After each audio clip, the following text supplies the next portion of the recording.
زیادہ بڑا ہے، بہت زیادہ بڑا ہے، اور ہم بہت چھوٹے ہیں۔ کیونکہ آج کا ٹاپک جو ہے وہ اللہ کی معرفت کے بارے میں ہے، اللہ کے تعارف کے بارے میں ہے، جو کہ ہماری زبان قاصر ہیں۔ تو شروع کرتے ہیں انشاءاللہ۔ نحمدہ و نصلی علی رسولہ الکریم، اما بعد، فاعوذ باللہ من الشیطان الرجیم، بسم اللہ الرحمن الرحیم، صلی اللہ تعالی علی خیر خلقہ وآلہ وصحابہ اجمعین۔ آج کا جو ٹاپک ہے وہ اس لیے بہت ضروری ہے کیونکہ ہم جو ہیں وہ اکثر یہاں پہ سیشن میں بات کرتے ہیں، لوگ بات کرتے ہیں، یا ہم اپنے ارد گرد سنتے ہیں کہ قرآن پڑھنا چاہیے، قرآن سیکھنا چاہیے، اللہ کے احکامات پہ عمل کرنا چاہیے، اللہ نے جن چیزوں سے منع کیا ہے ان سے رکنا چاہیے۔ لیکن دراصل بات کیا آتی ہے کہ ہم یہ تو سب جانتے ہیں کہ اللہ کے احکامات کی پیروی کرنا چاہیے، لیکن کیا واقعی در حقیقت ہم یہ جانتے ہیں کہ اللہ کون ہے؟ اللہ کی معرفت کیا ہے؟ اللہ جو ہے وہ کیا ہستی ہیں؟ کس طریقے سے اللہ کا نظام چلایا جاتا ہے، یا کس طریقے سے اللہ تعالیٰ انسانوں کے اعتبار سے کام کرتے ہیں، یا کیا اللہ کی ذات کیا ہے؟ آپ یہ سمجھیں کہ جب ایک چھوٹی سی ایک ایگزامپل ہے کہ آپ اپنے بچے کا کہیں ایڈمیشن کرانے جائیں تو آپ اس اسکول کے بارے میں A to Z پوری ڈیٹیل لیتے ہیں کہ کون پڑھا رہا ہے، کیسی تعلیم دی جاتی ہے، انگلش میڈیم ہے، ہندی میڈیم ہے، کس طرح کی یہاں پہ سیٹنگ ارینجمنٹ ہے، یا کیا معاملات ہیں، میرے بچے کو کس طریقے کے فائدے ہوں گے، کیا میرٹ ہے اس اسکول کی، تمام تحقیقات کر کے تب ہم اس اسکول میں اپنے بچے کا ایڈمیشن کراتے ہیں۔ لیکن جب اللہ تعالیٰ کے احکامات کی بات آتی ہے تو ہم سب کہتے ہیں کہ ہمیں بچپن سے بتایا جاتا ہے اللہ کی عبادت کرنی چاہیے۔ اچھا، میں اپنی بات آگے کنٹینیو کرنے سے پہلے آپ سب میں سے ایک یہ سوال کرنا چاہوں گی کہ سب مجھے پلیز ایک ایک جملے میں، کیونکہ یہ ایسی بات ہے کہ ہر انسان کے دل کے بڑی قریب ہے، تو سب ایک ایک جملے میں فٹافٹ سے مجھے اپنے حوالے سے جتنا بھی سمجھتے ہیں، جو بھی سمجھتے ہیں، مجھے اس بات کا جو ہے وہ جواب دیں کہ اللہ کون ہے۔ سب کے نظروں کے حوالے سے اللہ کو آپ کیسے دیکھتے ہیں، یا کیا آپ کی سمجھ میں آتا ہے کہ اللہ کیا ہے؟ تو پلیز فٹافٹ جلدی سے اس کو کریں۔ آج کا ٹاپک ذرا طویل ہو جانے والا ہے، اور شاید کوشچن آنسر کے لیے وقت بچے نہ بچے، کیونکہ اتنا بڑا ٹاپک ہے کہ ہم 1 گھنٹے میں ہماری زبان قاصر ہیں کہ اس کو جو ہے وہ بیان کر دیں یا کچھ بھی کر دیں۔ تو ہو سکتا ہے ہم اس کو اگلے ہفتے بھی کنٹینیو کریں انشاءاللہ۔ تو آپ پلیز جلدی سے مجھے سب لوگ فٹافٹ سے بولیں، اپنا مائک آن کریں اور مجھے جواب دیں کون اس میں سب سے پہل کرے گا۔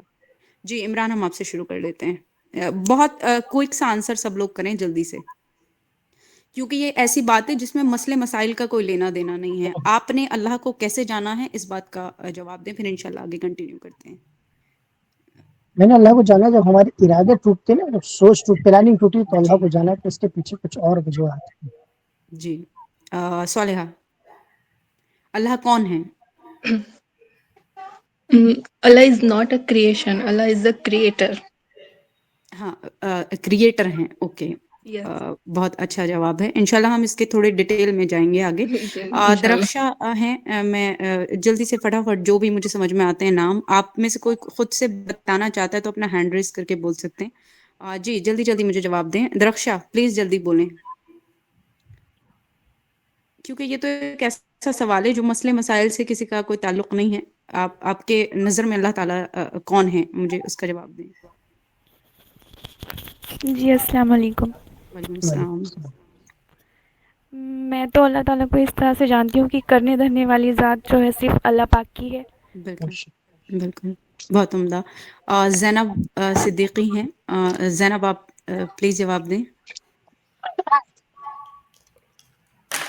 السلام علیکم۔ وعلیکم السلام۔ جی زمین و آسمان کا مالک، بہت شاندار، اوکے۔ سبیحہ۔ جس کا نہ کوئی ماں جی ہے، نہ کوئی باپ، جی اکیلا ہے۔ جی جی جی۔ سبیحہ، سبیحہ انصاری ہیں۔ میں اس لیے نام لے کے بول رہی ہوں، ایکچولی میں اس لیے کہ میں سب کے الگ الگ طریقے ہوتے ہیں اللہ کو دیکھنے کے، اللہ کی عبادت کرنے کے، تو میں بس ایک تھوڑا سا اس حیثیت سے، اس حوالے سے جاننا چاہتی ہوں تاکہ ہم سب کے علموں میں اضافہ ہو۔ بہت سارے لوگ ہیں، فیضان ہیں اور بھی بہت سارے ہیں، کوئی بھی بولے. جی جی بولیں، آپ بھی بولیں. مما جی مما کوئی آنسر سب لوگ فٹافٹ کریں پھر ہیلو، شروع کریں گے انشاءاللہ. جی السلام مما. علیکم. وعلیکم وعلیکم السلام. السلام. تھوڑا سا کچھ نیٹ ورک ایشو ہو رہا تھا تو میں نے پھر سے جوائن کیا ہے. تو جی شروع جی میں جی جو بھی چیزیں تھی وہ میں نے کچھ سنا نہیں، اچھا لیکن اللہ کیا ہے نظر میں اس کا جواب جو ہے وہ شاید اپنی اپنی زبان میں سبھی کو پتا ہوگا. جی جی تو ایگزیکٹلی. اللہ جو ہے پوری ہی جو یہ دنیا ہے پوری کائنات ہے، وہ جتنی بھی ابھی تک اس نے مخلوق پیدا کیے ہیں سب کا مالک جی اللہ ہے. بے شک، بے شک نہ بالکل. اس کا کوئی بیٹا ہے نہ وہ کسی کا بیٹا ہے، وہ بے بے نیاز ہے. شک اور بے شک. اس نے ایک دین بھیجا ہے اس دنیا میں جو جی کہ اسلام کے نام سے جانا جاتا ہے، اور اس پر چلنے والے جو ہیں وہ سارے کے سارے ہی مسلمان کہلاتے ہیں. جی بے اور شک. شروع سے ہی اللہ پاک نے یہ چاہا ہے کہ جو بھی مخلوق جو انسان کی شکل میں بھیجی ہے وہ اللہ جو ہے اسی کی عبادت کرے. اور جی اسی طرح سے مطلب ہر چیز چاہے وہ زمین کی ہو، آسمان کی ہو، جو جانور ہیں، پرندے ہیں، جو پانی میں رہنے والے جانور ہیں، ابھی تک کے جتنی بھی مخلوق اللہ نے پیدا کی ہیں انہیں ختم کیا ہے. اور آگے آئیں گی یا نہیں تو وہ بہتر جانتا ہے، لیکن جو پریزنٹ میں وہ سب ہر چیز کا مالک وہ ہے. اس کے بنا بالکل. ایک ذرہ، ایک چھوٹا سا پتا نہیں ہلتا ہے. اور اس نے دین پہ چلنے کے لیے جو چیزیں ہمیں بتائی ہیں اس پہ چلنا ہمارا فرض ہے. بالکل اور ماشاء اسی سے دعا اللہ. آ، جی اسی سے ہی دعائیں، جی کیونکہ اسی سے ہی مانگنا چاہیے، وہی دینے کے لیے بیٹھا ہے جی اور وہی دیتا ہے، کسی بھی جی ذرائع سے دے وہی دے گا، بے وہی شک. بیٹھا ہے. جی تو یہی پورے اس کو ہم اچھے سے کہہ نہیں جی پا جی رہے ان جی چیزوں جی کو، جی نہیں نہیں لیکن بہت ایگزیکٹلی. نہیں نہیں بہتر ہے. ہم بس بہتر سب ہے. کے تھوڑا تھوڑا سا ایک ریویو ایک تھوڑا سا جاننا چاہ رہے تھے کہ کس کے حوالے سے کیا اور کوئی کچھ کہنا چاہتے ہیں. ادروائز پھر ہم فردر بڑھتے ہیں. اور کوئی اتنے سارے لوگ سیشن میں ہیں. مجھے اسکرین پہ جن لوگوں کے نام نظر آ رہے تھے ایکچولی میں نے ان لوگوں کو. جی فیضان آپ کچھ کہنا چاہتے ہیں؟ فیضان انصاری آپ کا ہینڈ ریز ہے.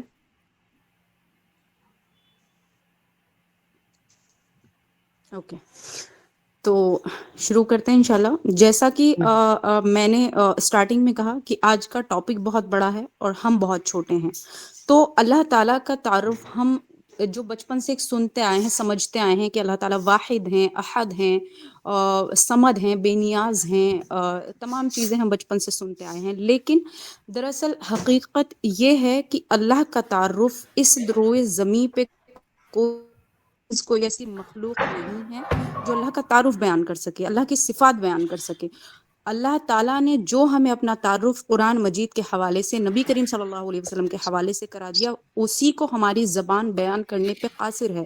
لیکن چونکہ اللہ نے اپنا ایک تعارف کرایا، اپنی ایک پہچان بتائی، تو اللہ نے کیا سب سے پہلے قرآن میں جب انسان پڑھتا ہے تو ہزاروں درجنوں جگہ اللہ تعالیٰ نے الگ الگ طریقے سے اپنے تعارف کو کروایا.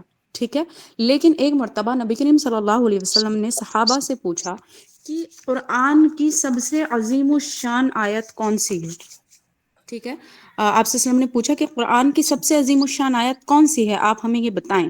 تو ابی ابن کعب رضی اللہ تعالیٰ عنہ ایک صحابی موجود تھے، وہاں پہ بیٹھے ہوئے تھے، تو تھوڑا سا جھجکے، کیونکہ اتنی بڑی بات، اتنے بڑے کلام کی بات ہو رہی ہے، اس میں بھی کلام میں بھی اتنی عظیم الشان آیت کی بات ہو رہی ہے. تو کعب رضی اللہ تعالیٰ عنہ نے، ابی بن کعب رضی اللہ تعالیٰ عنہ نے کہا، جب آپ صلی اللہ علیہ وسلم نے بہت بار اصرار کیا کہ مجھے بتاؤ مجھے بتاؤ، حالانکہ اللہ کے نبی تو جانتے تھے کہ کون سی بڑی عظیم آیت ہے، لیکن سوال پوچھنے کا مقصد ایک یہ تھا کہ آپ اللہ کو، آپ کے حیثیت سے، آپ کے نظر میں کیا ہے.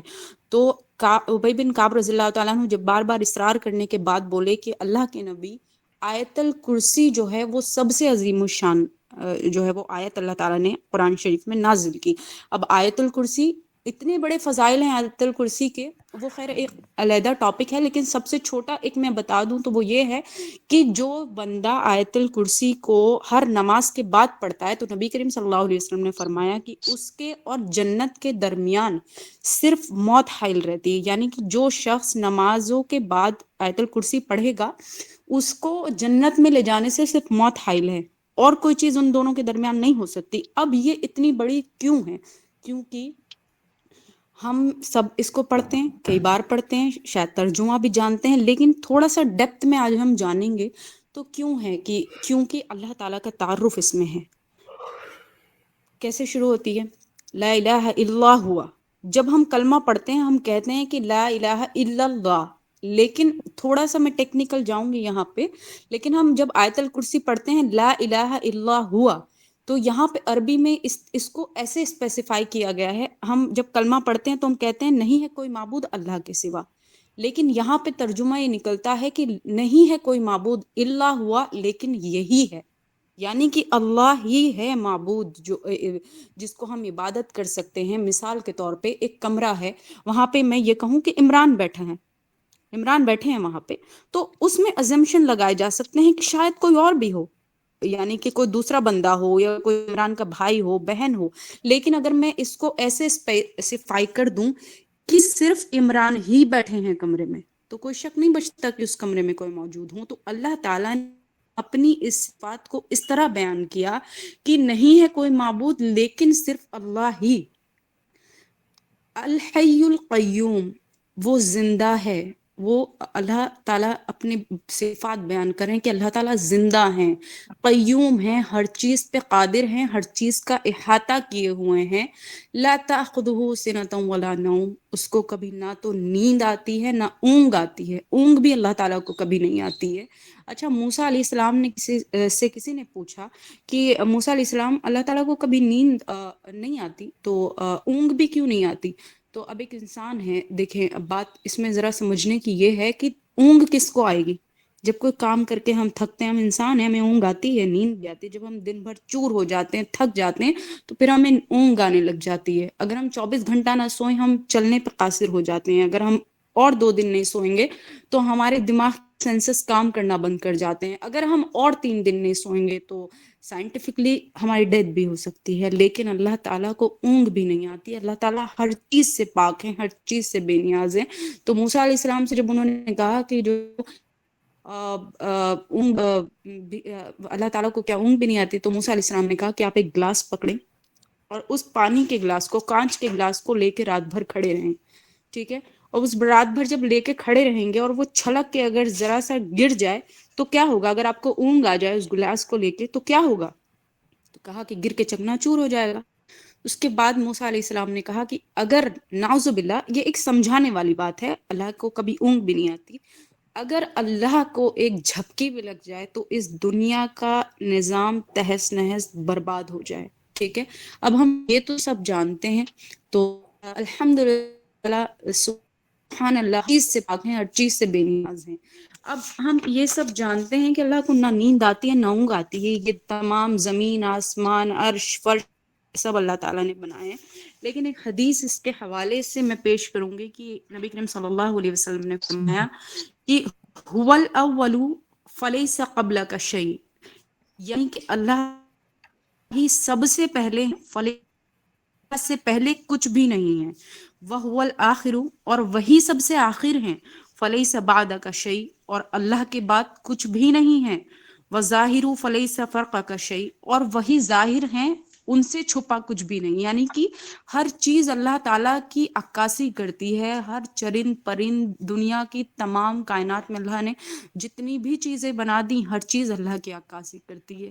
اور وَهُوَ الْبَاطِنُ فَلَيْسَ بَعْدَ دُونَكَ شَيْءٌ، اور وہی باطن ہے، یعنی کہ وہ اتنے چھپے ہوئے ہیں، ان سے زیادہ باطن کوئی چیز ہے ہی نہیں۔ لا تدرک الابصار وهو یدرک الابصار، اور کوئی آنکھ اللہ کو کبھی دیکھ ہی نہیں سکتی۔ لا ینام ولا ینبغی، اللہ تعالیٰ کبھی نہیں سوتے ہیں، اور اللہ کی شان کو یہ لائق نہیں کہ اللہ تعالیٰ سوئیں، یعنی کہ اتنے بے نیاز ہیں اللہ تعالیٰ، اتنے بے نیاز ہیں۔ اور وہ حجابہ النور، اور اللہ تعالیٰ کے پردے جو ہیں وہ نور کے پردے ہیں. اگر اللہ تعالیٰ اپنے پردوں کو ہٹا دیں تو یہ تمام کائنات ریزہ ریزہ ہو جائے. اللہ کا نور اتنا وسیع ہے, اتنا زیادہ شایان شان اللہ کی ہے کہ کوئی زمین پہ چلنے والی اس پوری کائنات میں, زمین کی بات نہیں کرے, پورے یونیورس میں سٹارز یا جس چیز کی بھی آپ بات کر لیں, ہر چیز ٹوٹ کے ریزہ ہو جائے. اللہ کی اس قدر اللہ تعالیٰ کی نورانیت ہے. اس کے بعد اب آپ یہ دیکھیں نبی کریم صلی اللہ علیہ وسلم نے کتنی خوبصورتی کے ساتھ بیان کیا کہ هو الاول واللہ ہی آخر ہے, یعنی کتنے هو الاول واللہ ہی سب سے پہلے, یعنی کتنے پہلے ہیں. ہمارا دماغ کتنے پہلے ہیں؟ آدم علیہ السلام سے پہلے ہیں؟ اچھا نہیں, اس سے بھی پہلے ہیں. کیا جو ہے وہ دنیا بنانے سے پہلے ہیں؟ نہیں, اس سے بھی پہلے ہیں. تو کتنے پہلے ہیں کہ اللہ سے پہلے کبھی کوئی چیز تھی ہی نہیں. اللہ تعالیٰ اتنے زیادہ وسیع ہیں, اتنی ہر چیز کا احاطہ کیے ہوئے ہیں, جیسے کہ آیت الکرسی میں بھی ہے کہ اللہ تعالیٰ کی جو ہے وہ چیز کو کوئی احاطہ نہیں کر سکتا, لیکن جتنی اللہ تعالیٰ اجازت دے دیں, یعنی کہ اللہ نے جتنی اجازت ہمیں دے دی. آج ہم دیکھتے ہیں کہ سائنس نے کتنی زیادہ ترقی کر لی ہے, کتنا ہم اب تک جو ایکسپلور کر نے انسان ابھی تک کا, اللہ تعالیٰ نے کہا کہ ہم ان پہ اپنی آیات کو کھول کھول کے دکھاتے رہیں گے جتنا ہم چاہیں گے.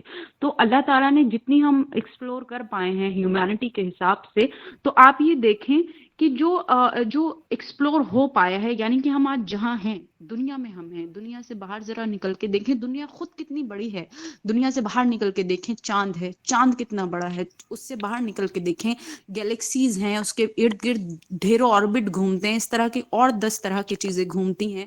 اس کے بعد آپ اس سے بھی ذرا باہر جائیں تو ایک سورج ہے جو دن رات چکر لگاتا رہتا ہے, اتنا ہیوج, اتنا بڑا کہ اس سے پھر باہر نکلیں تو ستارے ہیں. ہم سمجھتے ہیں کہ ستارے سورج سے چھوٹے ہیں, لیکن ستاروں کا سائز اس سے بھی زیادہ بڑا ہے, اور لاکھوں کروڑوں بلینس اللہ تعالیٰ نے اس میں بنائے. تو ہم یہ سوچیں گے کہ ہم کہاں ہیں, مطلب آپ اللہ کی شان آپ دیکھیں. اور یہ بھی اتنا ایکسپلور ہو چکا ہے, ابھی سائنٹسٹ کہتے ہیں کہ ابھی ہم 2.5% بھی ایکسپلور نہیں کر پائے ہیں اس یونیورس کا. یعنی کہ جو ایک ستارہ ہے, جو آپ ایک ستارے کو جو ہم دیکھتے ہیں نا, جب آسمان کی طرف دیکھتے ہیں تو ہمیں وہ نظر آتا ہے, تو وہ کئی ہزار سال لائٹ ایئرس کا مطلب ہوتا ہے کہ وہ جو اس کی روشنی ٹریول کر کے آ رہی ہے ہم تک, تو آپ یہ نہ سمجھیں کہ وہ ہمیں ڈائریکٹ دکھ رہا ہے. وہ جو ستارہ آج ہمیں دکھ رہا ہے, آج ہمیں نظر آ رہا ہے, وہ 93 بلینس یا اس سے بھی پرانی لائٹ وہ اس ستارے کی ہم تک پہنچی ہے. اور سائنس کے حوالے سے اگر آپ دیکھیں تو یہ فیکٹ ہے کہ جو آج ہم ستارہ دیکھتے ہیں, ہمیں نہیں پتا وہ ستارہ آج زندہ ہے بھی یا نہیں ہے. یعنی کہ اتنا دور وہ ٹریول کرتا ہے, اتنا دور یہاں سے اس کا جو رہائش ہے, وہ جہاں پہ قیام پذیر ہے, وہ اتنا دور ہے کہ 93 سال اس کو لگے ہیں دنیا تک پہنچنے کے لیے, اس کی روشنی کو پہنچنے کے لیے. اور یہ بات بھی جو ہے وہ ملین ایئر کی بات نہیں ہو رہی, 93 سال کی بات نہیں ہو رہی, بلین ایئرس کی بات ہو رہی. تو آپ سوچیں کہ ہماری عقل ان چیزوں کو کیلکولیٹ ہی نہیں کر سکتی, کاؤنٹ ہی نہیں کر سکتی. تو اب آپ یہ سوچیں کہ یہ بڑے خلا ہیں, یعنی کہ اس سب سے پھر اس کے بعد آپ دیکھیں کہ یہ تو پہلی خلاؤں کی بات ہو رہی ہے. پہلے آسمان کی جو ہم دیکھتے ہیں نظر آتا ہے, اس میں جو چیزیں ہیں ہزاروں کروڑوں ہمیں نظر بھی, اس سے آگے اندھیرا ہے جو ابھی ایکسپلور بھی نہیں ہو سکا ہے. اس کے بعد ایک حدیث میں آتا ہے کہ نبی کریم صلی اللہ علیہ وسلم نے فرمایا کہ پہلا آسمان دوسرے آسمان کے بقدر اتنا چھوٹا ہے, یعنی کہ پہلے آسمان کی جو ایکسپلوریشن ہوئی ہے یہ اس حوالے سے ہے, تو اتنا چھوٹا ہے کہ جیسے ایک صحرا میں رنگ آپ ڈال دیں, یعنی کہ ایک جو ہے وہ ریگستان ہے, اس میں آپ نے ایک چھوٹی سی انگوٹھی ڈال دی, تو اب آپ ڈھونڈ پائیں گے کہ ریگستان میں وہ انگوٹھی کہاں ہے؟ سوال ہی نہیں پیدا ہوتا. اور دوسرا آسمان تیسرا آسمان کے بقدر اتنا ہے جیسے ایک صحرا میں رنگ. اسی طریقے سے ساتوں آسمان اتنا, مطلب چھٹا آسمان ساتویں آسمان کے بنسبت اتنا چھوٹا ہے جیسے صحرا میں ایک رنگ. اور یہ تمام کے تمام آسمان اللہ کے عرش کے سائے میں اتنے ہیں, اللہ کے عرش کے مقابلے اتنے ہیں جیسے صحراؤں میں رنگ. اس کے اوپر اللہ تعالیٰ جو ہے اپنا عرش, مطلب انسان اندازہ ہی نہیں لگا سکتا کہ اللہ کا عرش کتنا بڑا بڑا ہے، اللہ کی ذات کتنی بڑی ہے. اور اس ذات کے بعد جب اللہ تعالیٰ کا حکم آتا ہے کہ حی علی الصلاۃ اور حی علی الفلاح، آؤ نماز کی طرف، آؤ کامیابی کی طرف، تو ہماری یہ جرت، ہم کہتے ہیں نہیں ابھی ہمارے پاس ٹائم نہیں ہے، نہیں ابھی ذرا رک جائیں. جب فجر کے وقت، اس میں ہم سب شامل ہیں، فجر کے وقت جب مؤذن اذان دے کے کہتا ہے الصلاۃ خیر من النوم، کہ نماز نیند سے بہتر ہے، ہم کہتے ہیں نہیں ہماری تو نیند زیادہ بہتر ہے، نعوذ باللہ. ہم چادر تان کے سو جاتے ہیں. اللہ تعالیٰ کی جو ہے وہ عظمت، بڑائی کوئی زبان بیان نہیں کر سکتی. سورج جب نکلتا ہے تو انسانوں کو مخاطب کر کے کہتا ہے کہ اے زمین والو، تم اپنا سائز دیکھو اور میرا سائز دیکھو، میں تم سے لاکھ درجہ بڑا ہوں، لیکن اپنے رب کی ذرا نافرمانی نہیں کرتا. میرے رب نے مجھے جس کام پہ لگا دیا ہے میں اس میں لگا رہتا ہوں ہر روز، میں ذرہ برابر بھی اپنے رب کی نافرمانی نہیں کرتا. اور تم زمین میں چلتے ہو، پھرتے ہو، اس سے استفادہ حاصل کرتے ہو، تو تم کو کس چیز نے دھوکے میں رکھا ہوا ہے کہ تم اپنے رب کو نہیں پہچانتے، تم اپنے رب سے آشنا نہیں ہوتے، تم اپنے رب کو جاننے کی کوشش بھی نہیں کرتے. اس کے بعد اللہ تعالیٰ نے یہ تمام چیزیں بنائی، ہر چیز اپنی جگہ پہ لگی ہوئی ہے. اور یہ جو میں نے ایک ذکر کی بہت چھوٹی سی سمری آسمان و زمینوں کی، تو حدیثوں میں آتا ہے، ایک حدیث قدسی ہے کہ نبی کریم صلی اللہ علیہ وسلم نے فرمایا کہ اس زمین میں 4 انگل بھی ایسی جگہ نہیں ہے، یعنی کہ 4 انگلیوں کے بقدر بھی ایسی جگہ نہیں ہے جہاں پہ اللہ تعالیٰ نے کسی فرشتے کو مقرر نہ کیا ہو کہ وہ اللہ کی تسبیح بیان کرتا ہے. اللہ تعالیٰ، نبی کریم صلی اللہ علیہ وسلم نے فرمایا کہ کلو فی فلک یسبحون، کہ اس فلک میں، اس خلاؤں میں، ان جگہوں میں جو بھی تمام چیزیں ہیں، ہر چیز اللہ کی تسبیح بیان کرتی ہے، ہر چیز صبح و شام اللہ کا ذکر بیان کر رہی ہے. لیکن ان تمام چیزوں کو چھوڑ کے اللہ تعالیٰ نے پھر جن و انس کی تخلیق کی. اللہ تعالیٰ نے جن و انس کو بنایا. اللہ تعالیٰ کہتے ہیں کیوں بنایا؟ تاکہ تم میری عبادت کر سکو، میری شناسائی کر سکو، مجھے پکار سکو. کیا اللہ تعالیٰ کو ہماری نمازوں کی ضرورت ہے؟ کیا اللہ تعالیٰ کو ہماری تسبیحات کی ضرورت ہے؟ کیا اللہ تعالیٰ کو جو ہے وہ کئی بار ایسے لوگوں کے ذہنوں میں سوال آتے ہیں، شیاطینی وساوس آتے ہیں کہ ایسی کیا ضرورت آن پڑ گئی کہ مجھے رات کو سوتے میں اٹھایا جا رہا ہے اور کہا جا رہا ہے کہ تم نماز آ کے پڑھو. تو اللہ تعالیٰ کی جب اتنی عظیم و شان جو ہے وہ ہستی ہے، ذات ہے، تو اللہ تعالیٰ دیکھنا چاہتے ہیں کہ میرے بندے کو میری ذرا قدر ہے کہ نہیں ہے. ٹوٹی پھوٹی الٹی سیدھی کیسی پڑھ رہا ہے اس کی تو بعد میں بات آتی ہے، لیکن اللہ تعالیٰ دیکھتے ہیں کہ کیا میرا بندہ میری شایان، ہم اللہ کی شایان شان کے مقابلے تو کبھی اللہ کی عبادت کر ہی نہیں سکتے. لیکن اللہ تعالیٰ نے پھر تمام چیزوں کے ذریعے اپنا کلام ہم تک پہنچایا. اینڈ اگین میں اسی ورڈ کو استعمال کروں گی کہ ہماری جرت اتنی ہے کہ ہم کہتے ہیں کہ نہیں، ہمیں نہیں قرآن پڑھنا، ہمیں جاننا ہی نہیں ہے قرآن میں کیا لکھا ہے. اللہ تعالیٰ چاہیں، اللہ تعالیٰ قادر ہیں اس چیز پہ کہ چاہیں تو ابھی کے بھی مجھے ہلاک کر دیں. لیکن اللہ تعالیٰ نے قرآن میں جب سب سے شروع میں قرآن شروع ہوتا ہے تو اللہ تعالیٰ نے اپنی جو ہے وہ الرحمن الرحیم کی صفت کو بیان کیا. اللہ تعالیٰ وہاں پہ قہار بھی بتا سکتے تھے کہ میں بہت قہار ہوں، جبار ہوں. آپ سوچیں کہ اللہ تعالیٰ ہر چیز پہ ہی قادر ہیں، ہر چیز اللہ کے قبضے قدرت میں ہے، یہاں تک کہ ایک پتا بھی نہیں ہلتا کہ اللہ کو اس کی خبر ہوتی ہے. اور اللہ تعالیٰ، آپ یہ سمجھیں کہ صرف یہ تو سمجھانے کے لیے بات کی گئی ہے، ٹھیک ہے، لیکن اللہ تعالیٰ نے ہر درخت کے ساتھ، ہر پودے کے ساتھ ایک فرشتہ مسلط کیا ہوا ہے، قرار کیا ہوا ہے کہ جب وہ ہلتا ہے، جب وہ پتا بھی جنبش کرتا ہے، اس میں، اس درخت میں کتنی لہر آ رہی ہے، کیا آ رہی ہے. اللہ تعالیٰ کی قبضے قدرت میں، نالج میں اللہ تعالیٰ علام الغیوب ہیں. غیوب تو یہ ایسی باتیں ہیں جو غیب کی باتیں ہیں. تو اللہ تعالیٰ کہتے ہیں علام الغیوب، یعنی کہ ایک ہوتا ہے عالم، ایک ہوتا ہے علامہ. تو علامہ جب ہم کہتے ہیں کسی کو بہت ہی زیادہ نالج اپنی فیلڈ میں، یعنی اپنی کسی چیز میں بہت زیادہ پرفیکشن ہونا، تو اللہ تعالیٰ نے اور اس کی پروناؤنس میں کہا کہ علام الغیوب، یعنی کہ اس سے بھی بڑھ کے اللہ تعالیٰ غیب کی باتوں کو جاننے والے ہیں. نبی کریم صلی اللہ علیہ وسلم نے فرمایا کہ اللہ تعالیٰ اتنا علم رکھتے ہیں کہ کالی رات میں کالے پہاڑ کے نیچے ایک کالی چیٹی اگر چل رہی ہوتی ہے، اللہ تعالیٰ اس کے پاؤں کی حرکت کو بھی سن رہے ہوتے ہیں. تو ہمارا ایمان کیا ہے؟ ہم سمجھتے ہیں کہ اللہ تعالیٰ ہماری دعائیں نہیں سنتے، اللہ تعالیٰ ہماری بات نہیں سنتے، اللہ تعالیٰ کو کوئی پرواہ نہیں ہے ہماری.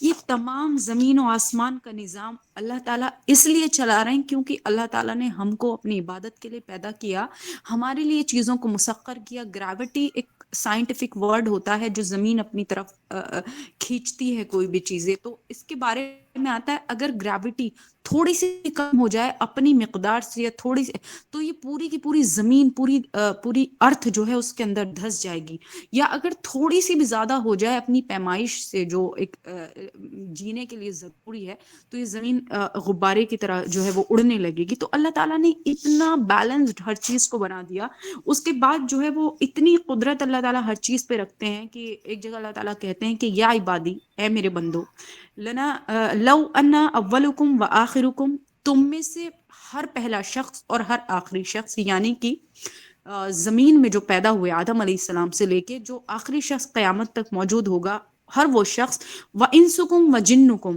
اور انسانوں میں سے یا جناتوں میں سے، قاموا فی صعید واحد، کی ایک میدان میں سارے کے سارے جمع ہو جائیں، کھڑے ہو جائیں، فاسألونی، اور مجھ سے سوال کرنا شروع کریں۔ یعنی کہ یہاں پہ اللہ تعالیٰ اس حدیث میں اس میں اپنی قدرت بیان کرنے بتا رہے ہیں کہ اللہ تعالیٰ کتنے قادر ہیں۔ فاسألونی، اور وہ مجھ سے سوال کرنا شروع کریں۔ اس جو ہے وہ زمین پہ ہر چلنے والی چیز، ہر اول ہر آخر چیز ایک میدان میں جمع ہو کے اپنی اپنی زبانوں میں اللہ تعالیٰ سے سوال کرنا شروع کرے۔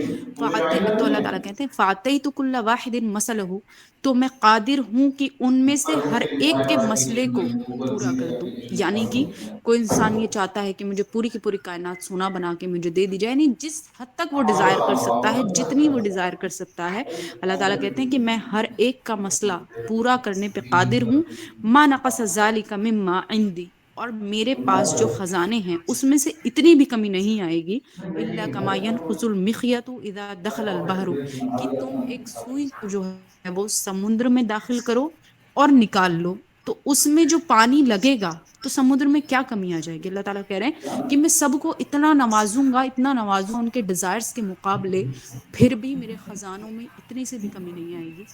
اور ایک اور جگہ فرمایا لہو مقالید السماوات والارض، کہ تمام کی تمام چابیاں، تمام خزانوں کی چابیاں جو زمینوں میں ہیں، جو آسمانوں میں ہیں، وہ تمام کی تمام اللہ کے پاس ہیں، اللہ کے لیے ہیں۔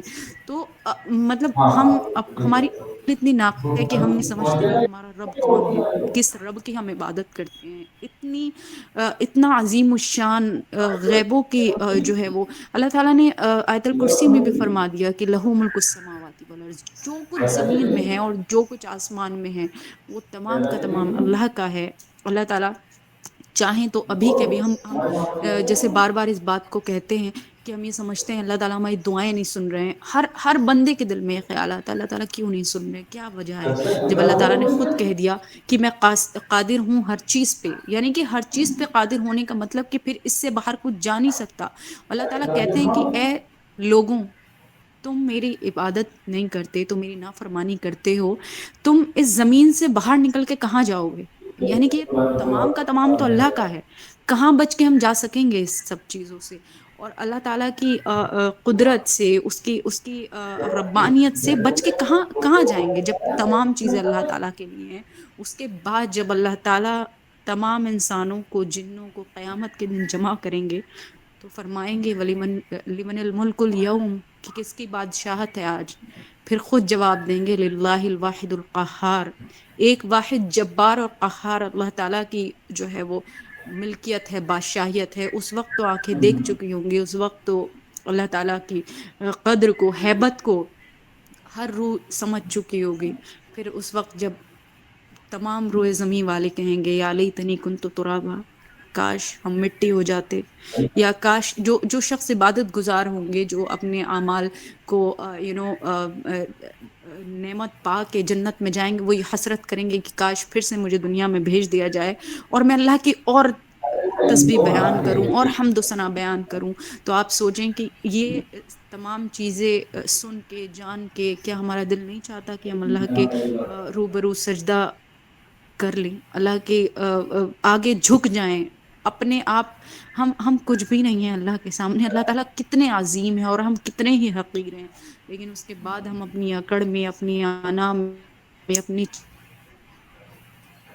اللہ تعالیٰ دن رات ہم سے منہ پھیر کے چلے جاتے ہیں، اور اللہ تعالیٰ کا کہیں نہ کہیں ہم اللہ کی ذات کا، اللہ کی باتوں کا انکار کر رہے ہوتے ہیں کہ نہیں جی جو ہوگا دیکھا جائے گا. دیکھ لیں گے. کیا دیکھیں گے؟ اللہ تعالیٰ جو جہنم میں ڈال رہے ہوں گے وہ دیکھیں گے. جو جہنم میں گرتے گرتے جو ہے وہ کئی سال لگ جائیں گے، اتنا گہرا گڑھا ہے، وہ دیکھیں گے. یہ جب قبر میں منو مٹی ہمارے اوپر ہوگی اور کیڑے مکوڑے، اللہ حفاظت فرمائے ہماری، وہ سب ہمیں جھنجھوڑ رہے ہوں گے، نوچ رہے ہوں گے، وہ دیکھ لیں گے. یا پھر جب ملک الموت ہمارے سامنے آئیں گے اور ہماری روح قبض کر رہے ہوں گے اور ہماری روح یہ تڑپ رہی ہوگی کہ ہم ذرا اور رک جائیں، اللہ تعالیٰ کی اور عبادت کر لیں، وہ دیکھ لیں گے. مطلب کیا دیکھ لیں گے ہم؟ جو یہ کہتے ہیں ارے ٹھیک ہے ابھی نہیں، آج نہیں کل، آج نہیں کل. ہم جانتے ہیں کہ کیا کل ہم واقعی زندہ رہنے والے ہیں.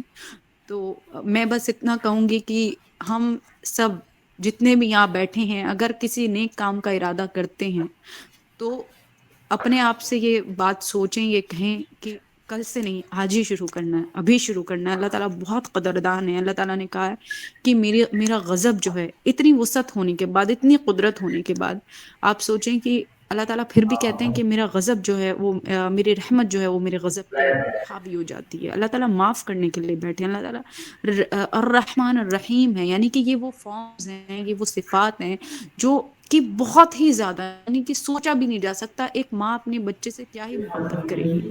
تو اللہ بھی 70 ماؤں سے زیادہ بندے سے محبت کرتے ہیں. اور علماء کہتے ہیں کہ یہ 70 ماؤں کا جو ایک اگزامپل ہے نا، یہ صرف ہمیں سمجھانے کے لیے ہے. اللہ تعالیٰ اس سے بھی لا فانی اپنے بندے سے محبت کرتے ہیں. لیکن اس کے بعد اب آپ دیکھیں، جب اتنا ذیشان، اتنی بڑی قدرت رکھنے والا خدا، جب اس کی پھر کسی اور لوگوں کے پاس اپنے مسائل کے لیے جایا جا رہا ہوتا ہے یا غیر اللہ کو شریک کیا جا رہا ہوتا ہے، تو پھر اللہ تعالیٰ کو غضب نہیں آئے گا تو کیا آئے گا؟ تبھی اللہ تعالیٰ نے کہا کہ ہر چیز کی معافی ہے اس دنیا میں، لیکن شرک کی معافی نہیں ہے. شرک ایک ایسا عمل ہے کہ اللہ تعالیٰ بالکل بہت بہت زیادہ سینسٹیو ہیں. وہ شرک چاہے آپ مسلمان ہو کے کریں یا غیر مسلم ہو کے کریں، ہم سمجھتے ہیں کہ ہم ایمان لے آئیں تو ہم سے کوئی شرک سرزد نہیں ہو سکتا. قبروں پہ جانا، لوگوں سے سوال کرنا، بدعات ایجاد کرنا، یہ سب شرک کی طرف لے کے جاتے ہیں. تو اللہ تعالیٰ نے کہا کہ میں جس چیز کو چاہوں گا معاف کر دوں گا، لیکن تم اتنے بھی بڑے اعمال لے آؤ اب تم نے شرک کروں گا. اب اس کی مثال اب آپ ایسے لے لیں کہ ایک شوہر ہے، اپنی بیوی پہ اللہ تعالیٰ نے اس کو جو ہے وہ قوام بنایا ہے. تو اب ایک شوہر یہ کیسے برداشت کر سکتا ہے کہ اس کی بیوی اسے چھوڑ کے، وہ سارا کچھ اسے پرووائڈ کرا رہا ہے، کھانا دے رہا ہے، گھر دے رہا ہے اور اس کی تمام ضروریات کا خیال رکھ رہا ہے، تو اس کی بیوی اسے چھوڑ کے کہیں اور کسی اور سے بات کرے، کسی اور سے اپنی خواہشات کو پورا کرے، اس کے ساتھ بے وفائی کرے. تو شوہر کیا ہے؟ کچھ بھی نہیں. اللہ کے سامنے کچھ بھی قدرت نہیں رکھتا ہے. یہ اللہ نے شوہر کو ذریعہ بنایا ہے بیوی کے لیے، ٹھیک ہے، ایک نظام قائم کرنے کے لیے. لیکن اس کا مطلب یہ نہیں کہ شوہر خدا ہو گیا ہے. تو لیکن جب وہ برداشت نہیں کر سکتا، یا میں مثال کے طور پہ میں نے کوئی کھانا بنایا، میرے جگہ آ کے کوئی کسی اور کی تعریف کر جائے کہ یا کیا زبردست کھانا تم نے بنایا، یا میں نے بھی تو مل کے بنوایا اس لیے اچھا بنا ہے، تو میری ذات کو نا بڑی ٹھیس پہنچتی ہے کہ ساری محنت تو میری ہے، کریڈٹ یہ لے کے جا رہا ہے. تو آپ سوچیں کہ اللہ تعالیٰ جب اتنی قدرت، اتنی ملکیت رکھنے والے ہیں، تو پھر اللہ کے ساتھ جب شریک کیا جاتا ہے تو اللہ تعالیٰ کو کتنا غضب اس بات پہ آئے گا. اور اسی لیے اللہ نے کہا کہ شرک کے علاوہ ہر چیز کی میں معافی کر دوں گا، لیکن شرک کی معافی نہیں ہے. تو اگین یہی بات ہے کہ جب ہم کہتے ہیں کہ آپ قرآن پڑھیں، یہ پڑھیں، تو بات دراصل یہ ہے کہ وہ باتیں ہمارے اوپر اس لیے اثر نہیں کرتی کیونکہ ہم اپنے رب کو جانتے نہیں ہیں. ہم نے یہ نہیں جانا کہ اللہ کون ہے. ہم بس اپنے بچوں کو یہ بتاتے ہیں کہ اللہ بہت بڑے ہیں، تم یہ نہیں کرو گے تو گناہ ملے گا، تم یہ نہیں کرو گے تو یہ کرو گے تو ثواب ملے گا. لیکن اللہ کی صفات، اللہ کتنے وہاب ہیں. وہاب کا مطلب ہوتا ہے دینے والا، یعنی کتنا دینے والے ہیں. ہم کتنی نافرمانیاں کرتے ہیں اور اللہ تعالیٰ کتنا ہی نوازتے چلے جاتے ہیں. ہم کتنی ناشکری کرتے ہیں دن سے رات میں کسی اور کا تو نہیں کہہ رہی، میں اپنا ہی کہہ رہی ہوں کہ میں ابھی مصلی پہ بیٹھ کے دعا مانگ رہی ہوں. میں مصلی ایک فولڈ کرتی ہوں تو مجھے خیال آتا ہے کہ دعا قبول ہوگی یا نہیں ہوگی، حالانکہ اللہ تعالیٰ کہہ رہے ہیں میں دوں گا، میں ہی دینے والا ہوں، میرے علاوہ کوئی دے ہی نہیں سکتا. تو یہ خدشات، یہ سب آنے کے باوجود اللہ تعالیٰ کہیں تو کہہ دیں جاؤ پھٹکار ہے تمہارے اوپر، میں نہیں نوازتا تمہیں کچھ، تو کیا مطلب کہاں بچ کے پھر ہم جا سکیں گے. اس کے علاوہ اللہ تعالیٰ پھر بار بار کہہ رہے ہیں میں رحمان رحیم ہوں. اللہ تعالیٰ کہہ رہے ہیں لا تقنطوا من رحمت اللہ، میری رحمت سے نا امید نہ ہو، یعنی کہ اتنے زیادہ رحیم ہے اللہ تعالیٰ. لیکن شرک کے معاملے میں اگین اللہ تعالیٰ بہت سینسٹیو ہیں. تو اپنے ارد گرد خود میں لوگوں کو دیکھیں، اس طرح کے معاملات اللہ تعالیٰ ہم سب کو بچائے شرک کے عنصر سے. ادروائز ہماری نمازیں کتنی بھی ہوں گی, ہمارے معاملات کتنے بھی ہوں گے, کبھی ہماری رہائش نہیں ہو سکتی, کبھی بخشش نہیں ہو سکتی. ہم یہ سمجھے, ہم یہ بڑا اکڑ کے چلتے ہیں کہ میں ہوں, مجھے یہ کیسے کر دیا, میں سب سے بڑا ہوں, میں سب سے افضل ہوں. تو اللہ تعالیٰ کی ذات سے افضل کیا ہے؟ اور اللہ تعالیٰ نے, اللہ کا لا کے نام, اگر ہم اسی بات کے لیے زندگی پر سجدے میں پڑے رہے نا کہ اللہ نے ہمیں اپنی ربوبیت دے دی, یعنی کہ ہمیں پہچان کرا دی کہ میں اللہ ہوں, میرے پاس آؤ, ہمارے لیے کلام بھیجو. یعنی کہ ہم تو پیدا ہوئے نا, ہمارا ایسا کیا کمال تھا, ہم نے ایسا کیا کام کر دیا تھا کہ اللہ تعالیٰ ہمیں اپنا شناسائی بناتے. نعوذ باللہ, کوئی بت پرست ہو سکتے تھے, کوئی سورج پرست ہو سکتے تھے, کوئی ستارہ پرست ہو سکتے تھے, کہیں بھی پیدا ہو سکتے تھے, یا ایتھسٹ ہو سکتے تھے, اللہ کو نہ ماننے والے ہو سکتے تھے. لیکن اللہ نے اپنی شان کے مطابق, اللہ نے جس کو چاہا اس کو بخشا, جس کو چاہا اس کو اپنی شناسائی جو ہے وہ نواز دی. تو اللہ تعالیٰ نے ہم سب کو اپنی شناسائی نوازی ہے. تو اللہ کا کتنا انعام ہے. اور اس کے بعد پھر اللہ تعالیٰ کہہ رہے ہیں میں نے کھول دیے ہیں توبہ کے دروازے, تم جتنا چاہے گناہ کر لو, ایک آنسو میرے پاس لے آؤ. تو آپ سوچیں کہ کیا ماں باپ بھی اتنے زیادہ رحیم ہو سکتے ہیں؟ ماں باپ سے زیادہ تو کسی کو نہیں مانا جاتا نا اس روئے زمین پہ ہمدرد یا رحم کرنے والے. تو بچہ بھی بار بار کمپلین کرتا رہے, نافرمانیاں کرتا رہے, تو ماں باپ بھی کہہ دیں گے کہ بھئی ہم نے تمہیں آنکھ کر دیا, جاؤ, بے دخل کر دیا ہم نے تمہیں اپنی جائیداد سے یا اپنے ورثے سے. لیکن اللہ تعالیٰ کہہ رہے ہیں نہیں, توبہ کے دروازے تمہارے لیے کھلے ہوئے ہیں. یعنی کہ اتنے زیادہ رحیم ہے. ایک حدیث مجھے یاد آ گئی یہیں پہ کہ جب فرعون جو ہے وہ غرق ہو رہا تھا اور اس کا آخری وقت تھا, تو جبرائیل علیہ السلام جو ہیں وہ فرعون کے منہ میں نا مٹی بھر رہے تھے. تو حالانکہ اللہ تعالیٰ تو سب جانتے ہیں, لیکن اللہ تعالیٰ نے جو ہے وہ پوچھا جبرائیل علیہ السلام سے کہ جبرائیل آپ نے ایسا کیوں کیا, یعنی کہ اس کے منہ میں خاک جبرائیل علیہ السلام ڈال رہے تھے. تو جبرائیل علیہ السلام بولے کہ اللہ تعالیٰ مجھے پتا ہے کہ آپ اتنے رحیم ہیں, تو مجھے یہ ڈر ہوا کہ آپ جو ہیں وہ یہ توبہ نہ کر لیں اور آپ اس کو معاف نہ کر دیں. تو کہا کہ تو توبہ کے دروازے تو سب کے لیے کھلے ہیں. تو جبرائیل علیہ السلام نے کہا کہ کیونکہ اس نے خدائی کا دعویٰ کیا تھا, فرعون تھا, اس نے خدائی کا دعویٰ کیا تھا نا, تو اب جبرائیل علیہ السلام سے زیادہ اللہ کے کون قریب ہو سکتا ہے؟ سب سے زیادہ مقرب فرشتے ہیں. تو ان کو یہ لگا کہ اللہ تعالیٰ یہ توبہ نہ کر لے, اور اللہ تعالیٰ اس کی توبہ نہ قبول کر دے موت سے پہلے. تو اس لیے وہ اپنی کوشش کے اعتبار سے جو ہے وہ اس کے منہ میں خاک بھر رہے تھے کہ یہ معافی نہ مانگ لے. یعنی کہ اللہ تعالیٰ نے پھر اللہ تعالیٰ جواب دیتے ہیں کہ اگر وہ اس وقت معافی مانگ لیتا, توبہ کر لیتا موت کے قبل, یعنی کہ موت سے پہلے, تو ہم اس کو بھی معاف کر دیتے. اتنے زیادہ رحیم اللہ تعالیٰ. پھر ہمیں تو اللہ تعالیٰ بار بار موقع دیتے ہیں, ہر رات موقع دیتے ہیں. تو جتنی بار گناہ ہو, اللہ تعالیٰ نے یہ نہیں کہا کہ تم سے گناہ نہیں ہوں گے, اللہ تعالیٰ نے کہا کہ میں توابین کو پسند کرتا ہوں. یعنی کہ اور توبہ ظاہر بات ہے وہ انسان کرے گا جس سے گناہ ہو رہا ہے. گناہ ہو رہا ہے پھر توبہ کریں, پھر گناہ ہو رہا ہے پھر توبہ کریں. انشاءاللہ اللہ تعالیٰ جب سنسیئرٹی کے ساتھ کرتے جائیں گے, تو اگین وہی بات ہے کہ ہم اللہ کے شان کے مطابق کبھی اللہ کی عبادت نہیں کر سکتے. سبحان اللہ, اللہ اتنے زیادہ پاک صاف ہیں, اتنی زیادہ اللہ کی بڑائیاں ہیں کہ وہ بیان کرنے سے قاصر ہیں, ہماری سمجھ سے قاصر ہیں, ہماری سمجھ سے پرے ہیں. اور جیسے وہ آیت ہے نا کہ وحجابہ النور, اللہ تعالیٰ کے نور کے پردے ہیں. تو انشاءاللہ تعالیٰ اگر اللہ تعالیٰ نے جو ہے وہ ہم کو نوازا, تو ہم مومنین مسلمین جن کو ہم کہتے ہیں, اللہ تعالیٰ ہم سب کو بچا کے لے جائے. تو قیامت کے دن اللہ تعالیٰ جب تمام حساب کتاب سارے معاملات ہو جائیں گے, تو اللہ تعالیٰ پھر کہیں گے کہ جنت والوں سے کہیں گے کہ کیا کچھ باقی بچا ہے, اب خوش ہو؟ تو جنت والے کہیں گے کہ ہاں اللہ تعالیٰ ہم خوش ہیں, آپ نے ہمیں اتنا نوازا ہے. تو پھر اللہ تعالیٰ